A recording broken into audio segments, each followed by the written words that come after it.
Dear students, Tripura university থেকে recently 11 September একটা notification জারি করা হয়, যার মধ্যে বলা হয়েছে যে বিএ, বিএসসি এবং বিকমের ফার্স্ট সেমিস্টারে যেসব স্টুডেন্টরা পরীক্ষা দিয়েছিল এবং তাদের ফলাফল ঘোষণার পর মানে অনেকেরা জানতে পারলো যে তারা ব্যাক পেপার পেয়েছে বা তারা ফেল করেছে। তো ওই বিষয়টা নিয়ে কিন্তু অনেক আন্দোলন শুরু হয়েছিল।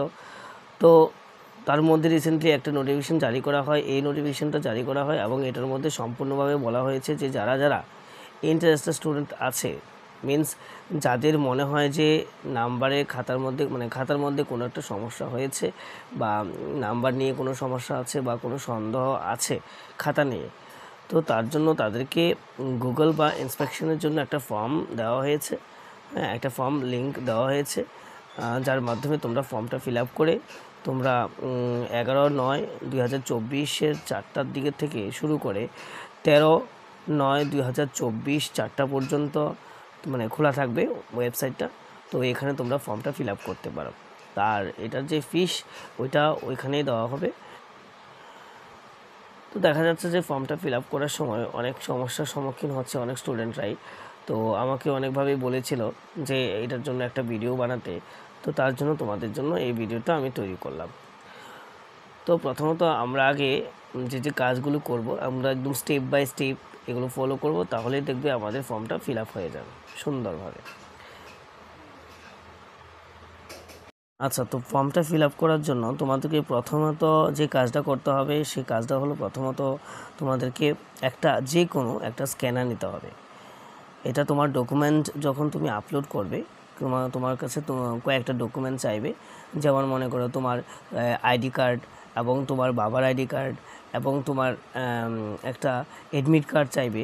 ঠিক আছে, পরীক্ষা ফার্স্ট সেমিস্টারের যে অ্যাডমিট কার্ড, সেই অ্যাডমিট কার্ডটা চাইবে। তো তার জন্য কি করতে হবে, প্রথমত যে কাজটা করতে হবে সেটা হলো আগে প্লে স্টোরে যাবে। যদি তোমাদের কাছে কোনো স্ক্যানার থেকে থাকে তাহলে তো হলোই, আর যদি স্ক্যানার না থাকে তাহলে প্লে স্টোরে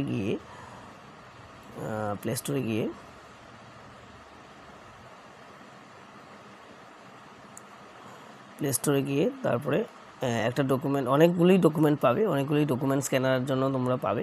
তো তার মধ্যে সবচেয়ে বেস্ট সেটা হলো ফার্স্ট স্ক্যানার। সেই ফার্স্ট স্ক্যানার লিখলে এসে পড়বে। এই যে দেখো এখানে, এই যে আমি দেখাচ্ছি তোমাদের, এই যে তোমরা দেখতে পাচ্ছ এই যে ফার্স্ট স্ক্যানারটা, এটা তোমরা ডাউনলোড করবে। তো আমার যেহেতু অলরেডি ডাউনলোড করা আছে, তো আমি এটা ওপেন করে তোমাদেরকে বুঝিয়ে দিচ্ছি। আর যদি তোমাদের কাছে না থেকে থাকে তাহলে তোমরা ডাউনলোড করতে পারো এটা নিয়ে। আচ্ছা, তো আমি যেহেতু আগে থেকে ইউজ করছি ফার্স্ট স্ক্যানারটা, তো তার জন্য আমার ইন্টারফেসটা এরকমভাবে আসছে। কিন্তু তোমাদের তো এরকম আসবে না, তোমরা যেহেতু বিগিনার নতুনভাবে ইউজ করছো। তো তোমাদের কিন্তু ওই কর্নারের মধ্যে দেখো, একদম নিচে কর্নারের মধ্যে একটা তোমার ক্যামেরা অপশান আছে। ওই ক্যামেরা অপশানের মধ্যে তুমি যদি ক্লিক করো তাহলে তোমার ডকুমেন্ট চাইবে। তখন কিন্তু তুমি কি করতে পারবে, তখন তুমি ওই ছবিগুলো তুলতে পারবে বা তোমার যে ডকুমেন্টগুলি দেওয়ার কথা বা স্টুডেন্ট আইডি কার্ড এবং তোমার বাবার আইডি কার্ড এবং তোমার অ্যাডমিট কার্ড, সেগুলো একটা পিডিএফ করে নেবে। তো এখানে এই যে পিডিএফ করার জন্য তোমার ক্যামেরা অপশানের মধ্যে ক্লিক করতে হবে। ক্লিক করলে এরকমভাবে চলে আসবে। তারপরে কি করবে, তারপরে একটা করে তোমার ঠিকভাবে গুছিয়ে একটা করে তোমার ছবি তুলতে হবে। তো এটাকে ছবি তুলবে, তুমি ফ্ল্যাশ দিয়ে তুলতে পারো, তোমার অনুযায়ী, তোমার যেরকমভাবে তোমার থাকবে ওরকম অনুযায়ী তুমি ছবি তুলবে। তো ছবিটা তোলার পরে এরকমভাবে একটা আসবে ক্রপ করার জন্য। তাহলে তুমি তোমার মতো করে তুমি ক্রপ করবে। আর ডকুমেন্টটা আমি তো এখানে আমার পেছনে ব্যাকগ্রাউন্ডে ব্যাড কাপড় আছে, তো তুমি ব্যাড কাপড় ইউজ না করলে ভালো হবে। তুমি এখানে যদি একটা সাদা পেজ ইউজ করো ব্যাকগ্রাউন্ডের মধ্যে তাহলে সবচেয়ে বেস্ট হবে। তো এরকমভাবে তুমি করে তুমি এটা কী করবে, রাইট ক্লিক করবে। এই দেখো এখানে অপশানটা আছে, তো এটা করে এখানে তুমি এই যে রাইট অপশানটা আছে, ওই রাইট অপশানে তুমি ক্লিক করলে তারপরে এটা তোমার ক্রপ হয়ে যাবে। তো তুমি চাইলে তুমি কালারটাকে ফটোতেই রাখতে পারো, আগের মতো অরিজিনাল করে রাখতে পারো। অরিজিনাল করে রাখো, সবচেয়ে বেস্ট হবে। ঠিক আছে, তারপরে তোমার যদি সব কিছু কমপ্লিট হয়ে যায় তাহলে এখানে যে তোমার আইডি কার্ডটা আছে, তোমার আইডি কার্ডটা তুমি তোমার মতো করে কালার করে তুমি করতে পারো। আমার মতে সবচেয়ে বেস্ট হবে তুমি যদি ফটো করে রাখো। ফটো করে রাখলে কি হবে, এটা অরিজিনালের মতো দেখা যাবে। আচ্ছা, তো সব কিছু ঠিক করার পরে উপরে দেখো, একদম কর্নারের মধ্যে উপরে দেখো তোমার রাইট আছে। তো এখানে ক্লিক করবে, ক্লিক করলে তোমার দেখো কি হয়, তোমার এখানে ডকুমেন্টের নাম চাইবে। তো তুমি কি করবে, ডকুমেন্ট চেঞ্জ করবে, ডকুমেন্টের নাম চেঞ্জ করবে, কি করবে এখানে আইডি লেখো, আইডি লিখতে পারো বা তুমি তোমার মতো করে তুমি নাম লিখবে, লেখার পরে তুমি এখানে সেভ করে নেবে। তো একটা ডকুমেন্ট তো কাজ তোমার হয়ে গেছে, তোমার ডকুমেন্টটা তুমি করে নিলে, তোমার আইডি কার্ডটা তুমি করে নিলে। তারপরে তোমার কাজ কি, আরেকটা কী চাইছিল, আরেকটা চাইবে তোমার বাবার আইডি কার্ড। তো তোমার বাবার আইডি কার্ডও তুমি করবে। এখানে আমি আমারটার মতো করে সেটা আমি করছি। এটার পরে তোমার বাবার আইডি কার্ড চাইবে, তো তোমার বাবার আইডি কার্ডটা তুমি দেবে। তো আমি আপাতত এরকমভাবে এমনিতেই করছি, ঠিক আছে, তোমাদেরকে জাস্ট বোঝানোর জন্য। এরকমভাবে ক্লিক করবে, করার পরে আগের মতোই সবটা করবে, সব প্রসেস আগের মতোই, আবার আগের মতোই রাইট ক্লিক করবে। সব শেষ করার পরে দেখো এরকমভাবে হবে, তোমাদের মতো তোমরা কালার করবে, করার পরে আবার রাইট, বাস এরকমভাবে হয়ে গেছে। তো একটা ডকুমেন্ট আইডিও কিন্তু হয়ে গেছে। এই দেখো উপরে দেখো লেখা আছে কিন্তু সম্পূর্ণভাবে দেখো দেখা যাচ্ছে। এই দেখো এখানে কিন্তু তোমার হয়ে গেছে, একটা পিডিএফ হয়ে গেছে। ও আরেকটা কাজ কি, তুমি তোমার অ্যাডমিট কার্ডটাও তুমি কি করতে পারো, তুমি অ্যাডমিট কার্ডটাও তুমি ছবি তুলে এরকমভাবে ঠিক সেম প্রসেসে তুমি রাখতে পারো। তো রাখার পরে সবটাই যেহেতু তোমার কাছে এই আইডিটা মানে তোমার কাছে এটা একটা ফাইল হিসেবে রাখতে হবে, তো তুমি এটাকে শেয়ার করে তুমি তোমার হোয়াটসঅ্যাপে রেখে দাও। তো হোয়াটসঅ্যাপে রেখে দেবে, আমি আমার হোয়াটসঅ্যাপে নিজে রেখে দিচ্ছি, আমি হোয়াটসঅ্যাপ করে রেখে দিচ্ছি। তো দুইটা ফাইল রেডি করার পরে তোমার আরেকটা প্রসেস হলো কি, একটা লিঙ্ক আমি ডেসক্রিপশনে দিয়ে দেবো ফর্মটা ফিল আপ করার জন্য, যেখানে অ্যাপ্লিকেশন ফর্মটা থাকবে ইন্সপেকশনের জন্য। তো এটার ফর্মটা আমি দিয়ে দেবো গুগল ফর্ম, সেটা তুমি লিঙ্ক করলে তুমি মানে লিঙ্কটা ক্লিক করলে তুমি মানে ওই মানে ফর্মে চলে যাবে। চলে যাওয়ার পর এরকমভাবে একটা ইন্টারফেস আসবে কিন্তু সামনেতে, এরকমভাবে দেখতে পাচ্ছ, এরকমভাবে আসবে। আসার পরে তুমি কি করবে, তুমি তোমার মতো করে তোমার ইমেল আইডি তুমি দেবে। হ্যাঁ, তোমার এখানে লেখা থাকবে যে রেকর্ডেড, যেমন আমার ইমেল আইডিটা আছে এখানে। তো এটা কি তোমার, তো তার জন্য তুমি বা যেখানে তোমার মানে তুমি যে ফর্মটা ফিল আপ করবে, ফিল আপ করার পরে যে রেসপন্স আসবে সেটা কিন্তু তোমার এই ইমেলেতেই আসবে। তো তার জন্য তুমি এখানে কি করবে, ইমেল আইডিটা লিখবে, লেখার পরে তোমার নাম লিখবে। এখানে তোমার নাম লেখার পরে তোমার রোল নাম্বার লিখবে। এই দেখতে পাচ্ছ এখানে তোমার রোল নাম্বার আছে। তারপরে লিগ্যাল গার্ডিয়ান নেম, তারপরে আছে legal guardian name accompany with student, who shall accompany with student, মানে স্টুডেন্টের সাথে যে থাকে লিগ্যাল গার্ডিয়ান, মানে তোমার বাবা মার নাম একজনের নাম দিলেই হলো। তারপরে কলেজ নেম, তোমার কলেজের নেম দেবে। এখানে সবটা আছে, এখানে তুমি তোমার মতো করে তুমি সেভ করে নেবে, কলেজ নেম দিতে পারো। আচ্ছা, তো এখানে name of the subject for inspection, name of the subject for inspection, তুমি যে সাবজেক্টগুলো তুমি ইন্সপেকশনের জন্য দেবে, তুমি যদি বেঙ্গলি দাও বেঙ্গলি দেবে, তোমার বেঙ্গলি যেমন এখানে আছে কি বেঙ্গলি BN 101C, মানে তোমার কিন্তু সাবজেক্ট কোডগুলো কিন্তু মনে রাখতে হবে, তাহলে কিন্তু তুমি না হলে কিন্তু তুমি বুঝবে না যে তুমি কোন সাবজেক্টগুলো তুমি দিচ্ছ বা তোমার কোন সাবজেক্ট, ঠিক আছে। তো অ্যাডমিট কার্ডের মধ্যে সবটাই লেখা থাকবে, ওই অ্যাডমিট কার্ড অনুযায়ী তুমি দাও। এর মধ্যে তোমার মানে ব্যাক পেপার এসেছে সেগুলোর মধ্যে তোমার মানে সিলেক্ট করতে হবে, রাইট ক্লিক করতে হবে। তো রাইট ক্লিক করার পরে মানে এরকমভাবে মাঝখানে এই যে দেখতে পাচ্ছ যে এখানে যে তোমার ব্ল্যাঙ্ক আছে, এখানে যে তোমার ব্ল্যাঙ্ক আছে এটার উপরে চাপ দিতে হবে। তো চাপ দিলে এরকমভাবে চাপ দিলে রাইট এসে পড়বে। তো তখন তুমি বুঝতে পারবে যে তুমি কী সিলেক্ট করেছো। সিলেক্ট করার পরে তুমি একদম শেষে চলে যাবে, শেষে চলে গিয়ে তুমি কী করবে, তুমি এখানে কন্ট্যাক্ট নাম্বার, তোমার কন্ট্যাক্ট নাম্বারটা দেবে। তো এখানে লেখা আছে দেখতে পাচ্ছ যে submit photo ID of student and guardian. তো এখানে অ্যাড ফাইল লেখা আছে, তো এখানে অ্যাড ফাইল করবে, কিন্তু লক্ষ্য রাখতে হবে যে এখানে কিন্তু ম্যাক্সিমাম কিন্তু তোমার দিতে পারবে তুমি 1 MB পার ফাইল তুমি কিন্তু আপলোড করতে পারবে, কিন্তু এর বেশি তুমি আপলোড করতে পারবে না।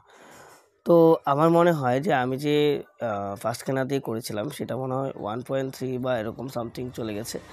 তো এরকম হলে হবে না, দরকার হয় যদি মানে একটু বেশি বেড়ে যায় এমবিটা, তো তুমি কি করতে পারো, এটাকে আলাদা করো।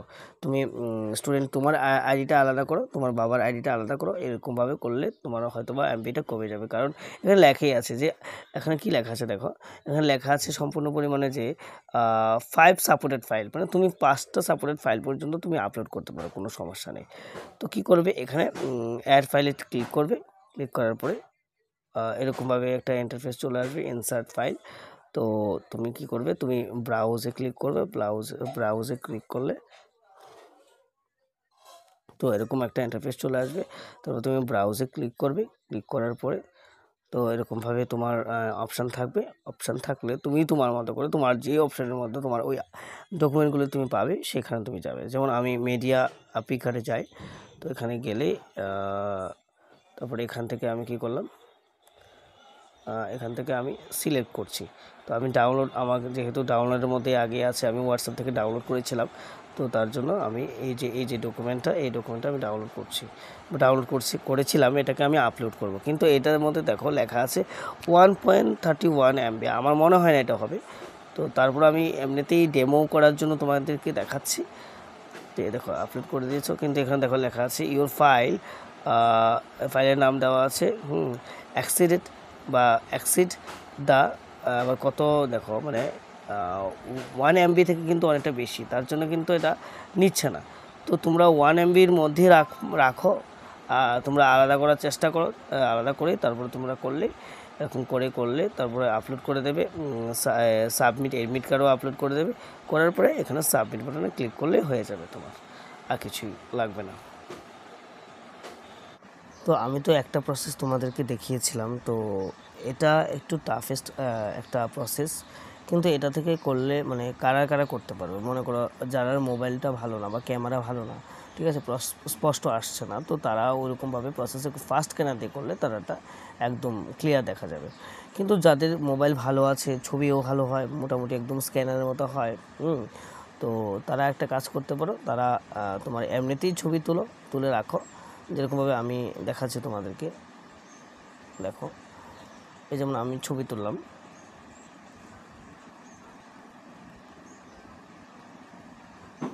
তারপরে আমি আরেকটা ছবি তুললাম, ওরকম করে তোমার আইডি কার্ড করতে পারো, তোমার বাবার আইডি কার্ডটা করার পর তুমি রেখে দিলে, এটা তোমার মানে গ্যালারির মধ্যে তুমি রেখে দিলে।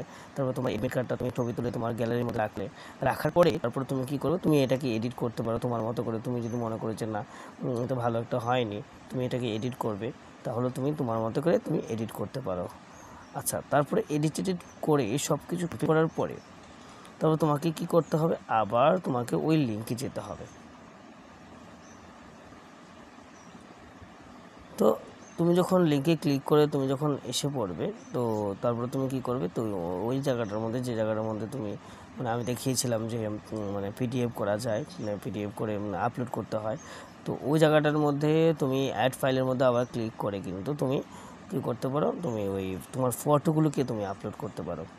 এটা একটা প্রসেস, এটাও একটা ভালো প্রসেস, কিন্তু ওই যারা মোবাইল ভালো না কিন্তু তারা কিন্তু ভালোভাবে ওইটা করতে পারবে না, তাহলে কিন্তু ভালো আসবে না কিন্তু। তো কী করবে, ওইরকম সেমভাবে আমিও মিডিয়া পেকার থেকে নিলাম, তো নেওয়ার পরে বা তোমরা যদি মানে মনে করো যে এটা করবে না, এরকমভাবে নিতে পারবে না, তাহলে কিন্তু আরেকটা প্রসেস আছে, সেই প্রসেসটা কি, ব্রাউজে ক্লিক করে, ব্রাউজে ক্লিক করে কিন্তু ডাইরেক্ট এখান থেকে কিন্তু তুমি ক্যামেরা দিয়ে ফটো তুলতে পারো। তো ডাইরেক্ট তুমি ক্যামেরা দিয়ে ফটো তুলতে পারো, কিন্তু ওটার মধ্যে কিন্তু তোমার কি আসবে না, তোমার কিন্তু এডিট করতে পারবে না, কিন্তু তুমি ভালোভাবে এডিট করতে পারবে না। এরকমভাবে রাইট ক্লিক করে তুমি এটা আপলোড করে দিতে পারো। যেমন এখানে আমার এটাও কিন্তু তারপরেও কিন্তু 1 MBর মধ্যে এসে গেছে, কিন্তু তার জন্য কিন্তু হচ্ছে না কিন্তু। তো এবার তোমার এই ছবিগুলোকে তুমি কিভাবে তুমি মানে একদম কাস্টমাইজ করে তুমি 1 MB থেকে কমিয়ে আনতে পারবে, কিভাবে আনবে? তো তার জন্য কি করবে, তার জন্য তোমাকে আরেকটা জিনিস করতে হবে, সেটা হলো কি, সেটা হলো তুমি প্লে স্টোরে গিয়ে তুমি রিসার্চ নামে একটা আছে, একটা অ্যাপস আছে, ফটো রিসার্চ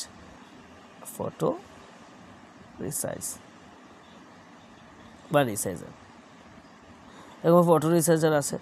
তো এখানে দেখতে পাচ্ছ তুমি যে এই যে দ্বিতীয় নাম্বারটা তুমি করবে, এই যে ফটো অ্যান্ড পিকচার রিসার্চার। তো এটা ইনস্টল করবে, তো ইনস্টল করে নিচ্ছি।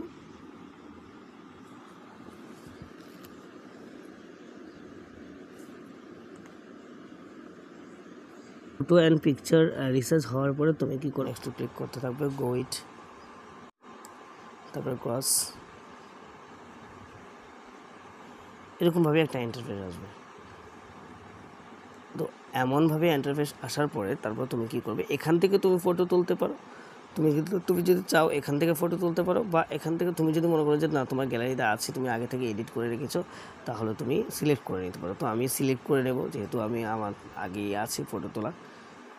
তো তারপর কি করব, দেখো এখানে আমি এটাকে নিয়ে নিলাম, একটা ফটো নিয়ে নিলাম, অ্যালাউ করে দিলাম। তো নেওয়ার পরে এখানে দেখতে পাচ্ছ যে এটা উল্টো হয়ে আছে। তুমি যদি চাও যে এখানে তুমি এগুলো দিয়ে তুমি কিন্তু এগুলো দিয়ে তুমি এডিট করতে পারো, তুমি রোটেট করতে পারো, তুমি ক্রপ করতে পারো, তুমি রিসাইজ করতে পারো, সব কিছু করতে পারো। তো আমি এইটাকে রোটেট করব, রোটেট করে নিচ্ছি। আচ্ছা, রোটেট করার পরে দেখো এখানে এমবি সাইজটা দেখো 4.5 MB হয়ে গেছে।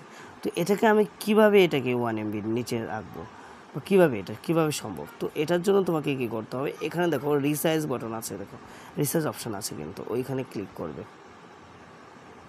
ক্লিক করার পরে তোমাকে মানে তুমি তোমার মতো করে আবার দেখবে যে কত পার্সেন্ট তোমার মানে দিলে 1 MB নিচে থাকে।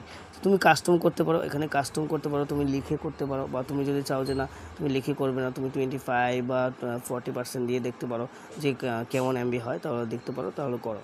তাহলে আমি 40% দিচ্ছি, 40% প্রসেসিং চলছে।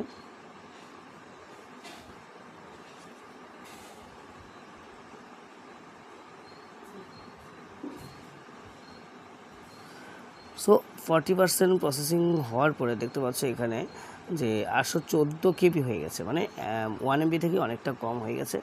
তার মানে আমাদের হয়ে যাবে, আর কোনো টেনশান নেই। এখান থেকে তোমরা যদি চাও যে না এটাকে ক্রপ করে আরটু ঠিক করতে, কারণ এটা তো অনেকটা মানে একদম ছোটো দেখাচ্ছে, এটাকে একটু বড় করে ক্রপ করবে, তাহলে তুমি করতে পারো, ক্রপ করে নাও। দেখো এবার ক্রপ করাতে দেখো এটা কিন্তু এমবি দেখো কত এসেছে, 424 KB এসেছে, ঠিক আছে। তো এটা 424 KB এসেছে স্টোরেজ, মানে মিনস এটা যে ওটা। তো আসার পরে তো কি করবে, আবার ব্যাক করে নেবে। এখানে এই অপশানটা দেখো, এখানে তীর চিহ্ন আছে, এখানে তীর চিহ্নের মধ্যে ক্লিক করে তুমি ব্যাক করে নেবে। ব্যাক করার পরে তোমার কিন্তু এটা কিন্তু সেট হয়ে গেছে, তোমার কিন্তু আছে, কিন্তু তোমার ফাইলের মধ্যে কিন্তু তুমি পাবে।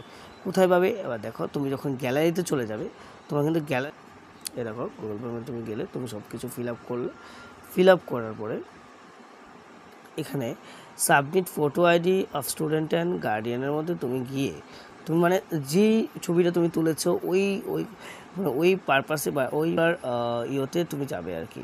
তুমি ওই পার্টিকুলার অপশানে তুমি গিয়ে কিন্তু তুমি অ্যাড ফাইলে যেতে হবে। তো অ্যাড ফাইলে যাওয়ার পরে তারপরে তুমি কি করবে, তারপরে এখানে ব্রাউজে ক্লিক করবে।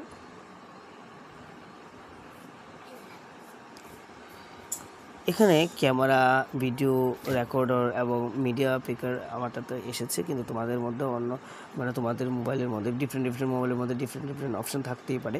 তো তোমার মতো করে তোমরা দেখার পরে তো আমি আমারটার মধ্যে যেহেতু মিডিয়া পিকার আছে, আমি মিডিয়া পিকারে ক্লিক করছি। ক্লিক করার পরে আমি এখানে আমার ডাউনলোড আছে, তো যেহেতু ডাউনলোডের মধ্যে আমি করিনি, আমার ডাউনলোড নেই, আমার এটা মানে ইয়েতে আছে, তোমার হোয়াটসঅ্যাপে নিয়ে কোথায় চলে যাবে, তোমার গ্যালারির মধ্যে চলে যাবে। এই যে এখানে আমার গ্যালারিটা এখানে আছে, আমি এখানে চলে যাব। বা তুমি যদি চাও যে ডাইরেক্ট ওইখানে রিসার্চ ফটোতে যাবে, তো রিসার্চ ফটোতে তুমি যেতে পারো। যাও রিসার্চ ফটোতে যাও, আমি গিয়েছি। তো যাওয়ার পরে এই দেখতে পাচ্ছ এখানে তোমার ডকুমেন্টটা দেওয়া আছে এবং 424 KB। তো এখানে তুমি ক্লিক করবে। ক্লিক করার পরে তুমি সিলেক্ট করে তুমি এখানে ইউজ দেখো লেখা আছে, তুমি ইউজ করবে এখানে, বাস। এবার দেখো তোমার আপলোড হচ্ছে, আপলোড কিন্তু তোমার হয়ে গেছে। তার মানে এই প্রসেসটা কিন্তু তোমার একদম সাকসেসফুল। তার মানে তুমি যদি এই প্রসেসে করো তাহলে হয়ে যাবে। তাহলে প্রসেস তোমার পিডিএফ যদি না হয়, তোমার যদি মনে হয় যে না তোমার মোবাইলটা বেশি মানে বেশি একটু মানে হাই ক্যাপাসিটি, তাহলে কিন্তু তোমার ফটোগুলো কিন্তু ওরকমভাবে 2 MB 3 MB 5 MB করে চলে যাবে, তাহলে তোমার হবে না। তো তুমি কি করবে, তুমি প্রথমত তোমার প্লে স্টোরে গিয়ে কিন্তু তুমি রিসার্চ যে অ্যাপসটা আছে এটাকে ডাউনলোড করবে, ডাউনলোড করে তারপরে এই প্রসেসে করলে তোমার হয়ে যাবে। তারপরে লাস্টে তোমার সাবমিট অপশানে ক্লিক করে তুমি সাবমিট করে দেবে, তাহলে হয়ে যাবে। Good bye, thank you.